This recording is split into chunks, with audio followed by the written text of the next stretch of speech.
नमस्कार दोस्तों, स्वागत है आपका आज की एक और नई वीडियो में। आज हम लेकर के आए हैं जीके के 50 महत्वपूर्ण प्रश्न जो प्रत्येक परीक्षा के लिए बेहद महत्वपूर्ण हैं। तो वीडियो को अंत तक ध्यान से देखिएगा। तो चलिए वीडियो शुरू करते हैं। आज का हमारा पहला सवाल है कि भारतीय संविधान में मौलिक कर्तव्य किस देश के संविधान से लिए गए हैं। सही जवाब है ऑप्शन बी, सोवियत संघ यानी यूएसएसआर से भारतीय संविधान में जो मौलिक कर्तव्य हैं वो लिए गए हैं। अगला सवाल देखते हैं कि मानव शरीर में सबसे बड़ी श्वेत रक्त कोशिका कौन सी है। सही जवाब है ऑप्शन बी, मोनोसाइट। मोनोसाइट मानव शरीर में सबसे बड़ी श्वेत रक्त कोशिका है। अगला सवाल देखते हैं कि दीन ए इलाही धर्म की स्थापना किस मुग़ल शासक ने की थी। तो जो दीन ए इलाही धर्म की जो स्थापना की थी वो सही जवाब है ऑप्शन बी, अकबर ने दीन ए इलाही धर्म की स्थापना की थी। अगला सवाल देखते हैं कि भारत का सबसे बड़ा मसाला उत्पादक राज्य कौन सा है। तो भारत का सबसे बड़ा मसाला उत्पादक राज्य जो है वो ऑप्शन ए सही जवाब रहेगा, केरल। केरल भारत का सबसे बड़ा मसाला उत्पादक राज्य है, जिसे मसालों का बगीचा भी कहा जाता है। अगला सवाल देखते हैं कि विद्युत धारा का एसआई मात्रक क्या होता है। विद्युत धारा का एसआई मात्रक ऑप्शन सी सही जवाब रहेगा, एम्पियर। एम्पियर विद्युत धारा का एसआई मात्रक होता है। अगला सवाल देखते हैं कि भारत का लौह पुरुष किसे कहा जाता है। भारत का लौह पुरुष ऑप्शन सी सही जवाब रहेगा, सरदार वल्लभ भाई पटेल को भारत का लौह पुरुष कहा जाता है। अगला सवाल देखते हैं कि भारत में सर्वाधिक चाय उत्पादन किस राज्य में होता है। सही जवाब है ऑप्शन बी, असम में सबसे अधिक चाय का उत्पादन होता है। अगला सवाल देखते हैं कि डीएनए का पूरा नाम क्या है। तो डीएनए का पूरा नाम सही जवाब है option A, deoxyribo nucleic acid DNA का पूरा नाम होता है। अगला सवाल देखते हैं कि ग्रैंड ट्रंक रोड का निर्माण किसने कराया था। तो जो ग्रैंड ट्रंक रोड का निर्माण कराया था सही जवाब है ऑप्शन बी, शेरशाह सूरी ने ग्रैंड ट्रंक रोड का निर्माण कराया था। अगला सवाल देखते हैं कि भारत का राष्ट्रीय ध्वज किसने डिजाइन किया था। सही जवाब है ऑप्शन बी, पिंगली वेंकैया ने भारत के राष्ट्रीय ध्वज की डिज़ाइन तैयार की थी। अगला सवाल देखते हैं कि भारतीय संविधान की राज्यों में राज्यसभा सीटों के आवंटन से संबंधित है। तो जो भारतीय संविधान में जो राज्यों में राज्यसभा की सीटों से आवंटन से संबंधित जो सूची है वो चौथी अनुसूची है। तो ऑप्शन सी सही जवाब रहेगा। अगला सवाल देखते हैं कि रक्तचाप मापने के लिए किस उपकरण का उपयोग किया जाता है। यानी जो ब्लड प्रेशर मापने के लिए जिस उपकरण का उपयोग किया जाता है सही जवाब है ऑप्शन सी, स्फिग्मोमैनोमीटर का उपयोग किया जाता है। अगला सवाल देखते हैं कि गीता रहस्य पुस्तक के लेखक कौन हैं। तो जो गीता रहस्य पुस्तक के लेखक हैं सही जवाब है ऑप्शन बी, बाल गंगाधर तिलक। बाल गंगाधर तिलक गीता रहस्य के लेखक हैं। अगला सवाल देखते हैं कि भारत में सर्वाधिक अभ्रक यानी माइका किस राज्य में पाया जाता है। सही जवाब है ऑप्शन बी, झारखंड। झारखंड में सबसे अधिक अभ्रक पाया जाता है। अगला सवाल देखते हैं कि प्रकाश वर्ष किसकी इकाई है। तो जो प्रकाश वर्ष है वो सही जवाब है ऑप्शन सी, दूरी की इकाई है। अगला सवाल है कि भारत का बिस्मार्क किसे कहा जाता है। सही जवाब है ऑप्शन ए, सरदार वल्लभ भाई पटेल को भारत का बिस्मार्क कहा जाता है। अगला सवाल देखते हैं कि भारत का सबसे बड़ा यूरेनियम उत्पादक राज्य कौन सा है। सही जवाब है ऑप्शन ए, झारखंड। झारखंड भारत का सबसे बड़ा यूरेनियम उत्पादक राज्य है। अगला सवाल देखते हैं कि विटामिन B1 की कमी से कौन सा रोग होता है। तो जो विटामिन B1 की कमी से जो रोग होता है वो बेरी होता है। विटामिन B1 का रासायनिक नाम थायमिन है। अगला सवाल देखते हैं कि आइन ए अकबरी के लेखक कौन हैं। सही जवाब है ऑप्शन ए, अबुल फजल आइन ए अकबरी के लेखक हैं।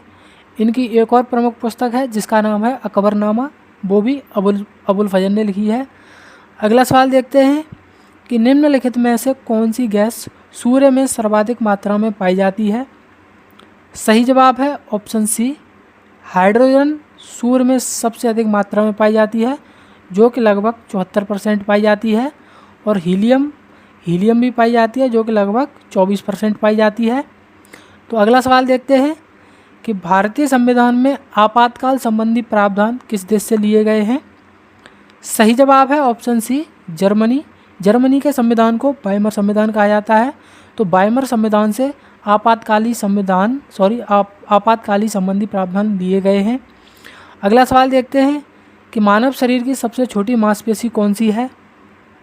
सही जवाब है ऑप्शन बी स्टेपीडियस मानव शरीर की सबसे छोटी मांसपेशी है जो कि कान में पाई जाती है। तो अगला सवाल देखते हैं कि अर्थशास्त्र ग्रंथ के लेखक कौन हैं। सही जवाब है ऑप्शन बी चाणक्य, जिन्हें कौटिल्य के नाम से भी जाना जाता है, वे अर्थशास्त्र ग्रंथ के लेखक हैं। अगला सवाल देखते हैं कि भारत का सबसे बड़ा रबर उत्पादक राज्य कौन सा है। सही जवाब है ऑप्शन सी केरल भारत का सबसे बड़ा रबर उत्पादक राज्य है। तो वीडियो में आगे बढ़ने से पहले आपको बता दें कि हम ऐसे ही डेली वीडियो लाते रहते हैं, तो ऐसी वीडियो देखने के लिए चैनल को सब्सक्राइब करना ना भूलें। चलिए अगला सवाल देखते हैं कि ध्वनि की चाल सबसे अधिक किस माध्यम में होती है। सही जवाब है ऑप्शन सी सबसे अधिक ध्वनि की चाल ठोस में होती है। अगला सवाल देखते हैं कि स्वर्ण क्रांति किससे संबंधित है। सही जवाब है ऑप्शन बी फल एवं बागवानी उत्पादन से स्वर्ण क्रांति संबंधित है। तो अगला सवाल देखते हैं कि भारत का सबसे बड़ा सीमेंट उत्पादक राज्य कौन सा है। सही जवाब है ऑप्शन ए राजस्थान भारत का सबसे बड़ा सीमेंट उत्पादक राज्य है। अगला सवाल देखते हैं कि विटामिन ए की कमी से कौन सा रोग होता है। सही जवाब है ऑप्शन सी विटामिन ए की कमी से रतौंधी रोग होता है।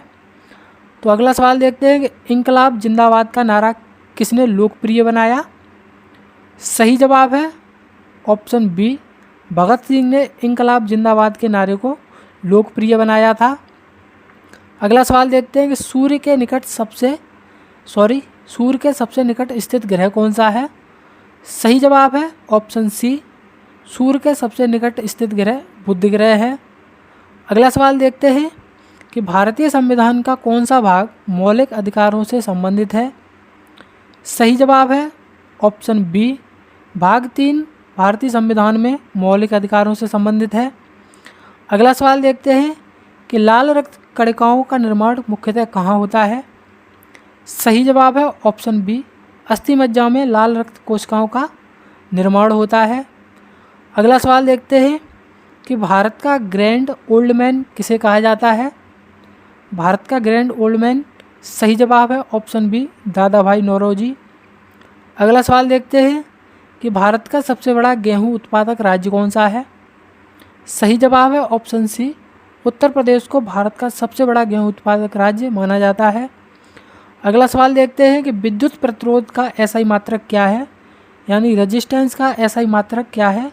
सही जवाब है ऑप्शन बी ओम विद्युत प्रतिरोध का एसआई मात्रक है। अगला सवाल है कि लौह एवं इस्पात उद्योग का आधारभूत उद्योग किसे कहा जाता है। तो इसका सही जवाब है लौह एवं इस्पात उद्योग के आधारभूत उद्योग लौह एवं इस्पात को ही कहा जाता है। तो ऑप्शन सी सही जवाब रहेगा। अगला सवाल देखते हैं कि मानव शरीर में सामान्य रक्त का पीएच लगभग कितना होता है। सही जवाब है ऑप्शन सी 7.4। मानव रक्त का पीएच मान 7.4 होता है।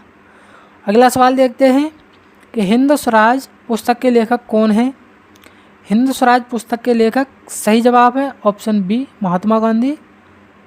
अगला सवाल देखते हैं सूर्य के प्रकाश से हमें विटामिन का कौन सा प्रकार प्राप्त होता है, यानी सूर्य के प्रकाश से हमें कौन सी विटामिन प्राप्त होती है। सही जवाब है ऑप्शन सी विटामिन डी हमें सूर्य के प्रकाश से प्राप्त होती है।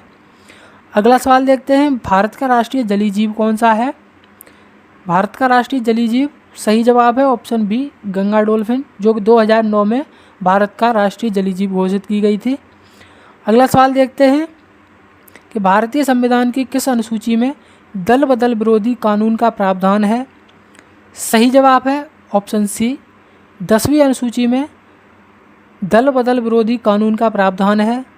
तो अगला सवाल देखते हैं कि मानव शरीर में सबसे लंबी कोशिका कौन सी है। सही जवाब है ऑप्शन बी तंत्रिका कोशिका, जिसे न्यूरॉन भी बोलते हैं, जो मानव शरीर की सबसे लंबी कोशिका है। अगला सवाल देखते हैं कि भारत में स्थानीय स्वशासन का जनक किसे कहा जाता है। तो भारत में स्थानीय स्वशासन का जनक सही जवाब है ऑप्शन ए, लॉर्ड रिपन को भारत में स्थानीय स्वशासन का जनक कहा जाता है। अगला सवाल देखते हैं कि भारत का सबसे बड़ा मूंगफली उत्पादक राज्य कौन सा है। भारत में सबसे अधिक मूंगफली, ऑप्शन ए गुजरात, सबसे अधिक मूंगफली का उत्पादन गुजरात में होता है। तो अगला सवाल देखते हैं कि बल का एसआई मात्रक क्या होता है। तो जो बल का एसआई मात्रक जो होता है, सही जवाब है ऑप्शन बी, न्यूटन। न्यूटन बल का एसआई मात्रक होता है। अगला सवाल देखते हैं कि वेदों की ओर लौटो का नारा किसने दिया था। तो वेदों की ओर लौटो का जो नारा दिया था वो स्वामी दयानंद सरस्वती ने दिया था, जो कि आर्य समाज के संस्थापक भी हैं। तो अगला सवाल देखते हैं कि भारत का सबसे बड़ा प्राकृतिक गैस उत्पादक क्षेत्र कौन सा है। सही जवाब है option B, Krishna Godavari basin Bharat का सबसे बड़ा प्राकृतिक गैस उत्पादक क्षेत्र है। अगला सवाल देखते हैं कि विटामिन ई का रासायनिक नाम क्या है। तो विटामिन ई का रासायनिक नाम, सही जवाब है option B, tocopherol. Tocopherol vitamin E का रासायनिक नाम है। अगला सवाल देखते हैं कि पंचतंत्र के रचयिता किसे माना जाता है। तो पंचतंत्र पुस्तक के रचयिता, सही जवाब है ऑप्शन बी, विष्णु शर्मा को पंचतंत्र का रचयिता माना जाता है। हमारा आज का अंतिम सवाल है कि सबसे हल्की गैस कौन सी है। तो इसका जवाब आपको कमेंट में बताना है। तो उम्मीद करते हैं आपको ये वीडियो पसंद आई होगी। अगर वीडियो पसंद आई तो वीडियो को लाइक करके और चैनल को सब्सक्राइब करना ना भूलें। हम मिलेंगे किसी नेक्स्ट वीडियो में, तब तक के लिए धन्यवाद।